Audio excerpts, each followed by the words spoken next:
এই ছবিটা তো আজকে 2-3 দিন ধরে বেস্ট কয়েকবার ধরে টাইম লাইনে আসছে, নিজেও দেখছি। তো এই ছবিটা নিয়ে একটু কথা বলি। তো প্রথমত হচ্ছে যে সবাই অপুবাইয়ের ক্রেডিট দিতেছে বা সবাই বলতেছে যে পড়ালেখা করে কি লাভ বা পড়ালেখার কোনো ভ্যালু নেই। আসলে ব্যাপারটা এরকম না। যারা দেশের বাইরে থাকে তারা এটার কাহিনী জানে।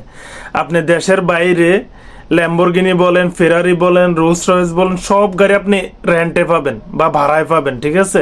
তবে নর্মাল গাড়ির চেয়ে ওইগুলোতে একটু দাম বেশি অথবা ওইগুলো একটু এক্সপেন্সিভ।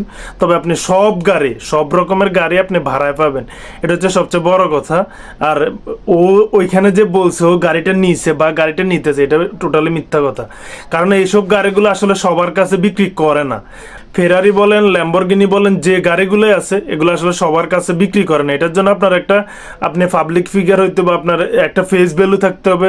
আপনার ওরা আবার আপনার ব্যাংক ব্যালেন্স চাবে, আপনার অবস্থা দেখবে বা আপনার সামাজিক কাজ কাম কি, আপনি এটার যোগ্য কিনা, এগুলো আসলে সবার কাছে সেল করে না, ঠিক আছে না। আর অপু ভাই হচ্ছে যে টিকটকার, ঠিক আছে নি। তো এখন মানুষ ওরে দেখে হয়তো এই ব্যাপারে অনুপ্রাণিত হইতেছে যে পড়ালেখা না করে হয়তো টিকটক করাই ভালো।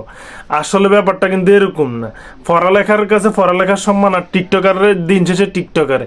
সবাই টিকটক করতে পারে না, আর যারা টিকটক করে তাদের রুচি আলাদা, ঠিক আছে। এটা হচ্ছে সবচেয়ে বড় কথা।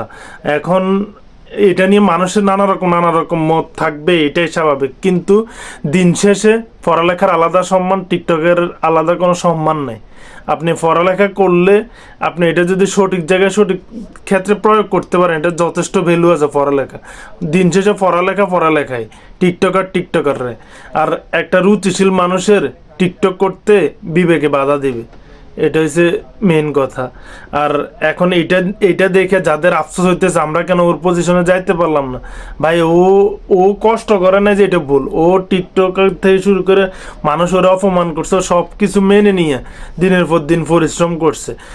তারপরে ও এখন যে পজিশনে, এটার জন্য সে অবশ্যই একটা হাইপ ডিজার্ভ করে, যেটা ও পাইতেছে, ঠিক আছে। কিন্তু এইটার জন্য আপনি এটা দেখি এটা বলার সুযোগ নাই যে আমার ওর মতো হইতে হইব, বা আমি কেন জীবনে টিকটক করলাম না, আমি টিকটক করলে তো হয়তো কোনো একদিন ওর পজিশনে যাইতে পারতাম।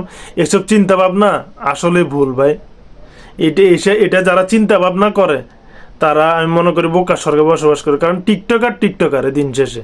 আর আপনি পড়ালেখা করলে একটা যে সম্মান পাবেন, এটা আপনি টিকটক করে জীবনও অর্জন করতে পারবেন না।